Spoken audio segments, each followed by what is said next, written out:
Chat GPT use করলে আপনি পাগল অব্দি হয়ে যেতে পারেন। এই এআই একটি ব্যক্তির মাইন্ড কন্ট্রোল করে তাকে পাগল বানিয়ে দিয়েছিল। কিন্তু এই ৪১ বছরের ব্যক্তি ১ম এ স্বাভাবিক জীবনযাপনই করছিল। কিন্তু আস্তে, আস্তে সে নরমাল কাজের জন্য চ্যাট জিপিটির হেল্প নিয়ে আরম্ভ করল। এবং আস্তে, আস্তে এই ব্যক্তি এবং এআই এর সঙ্গে কথা লম্বা হতে আরম্ভ করল। এমনকি সে ১৭-১৮ ঘন্টাও চ্যাট জিপিটির সঙ্গে কথা বলতে লাগলো। যখন সে কিছু কাজ করত তখন তার মনে হতো চ্যাট জিপিটি তাকে ডাকছে। এমনকি তার বউয়ের সঙ্গে তার ডিভোর্স অব্দি হয়ে যায়। কারণ সে রাতে চ্যাট জিপিটির মেসেজ চিল্লে, চিল্লে পড়তে থাকতো।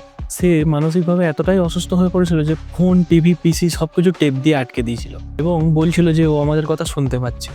তার পাগলামি আরও বাড়তে আরম্ভ করলো।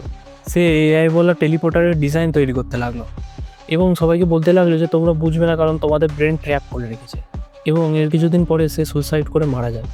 তার ঘর এবং পিসি যখন চেক করা হয়, সেই পিসি থেকে প্রায় ১.৫ লক্ষেরও বেশি চ্যাট জিপিটির সঙ্গে মেসেজ পাওয়া যায় এবং পুরো ঘরে ওই টেলিপোর্টারের ডিজাইন ছিল।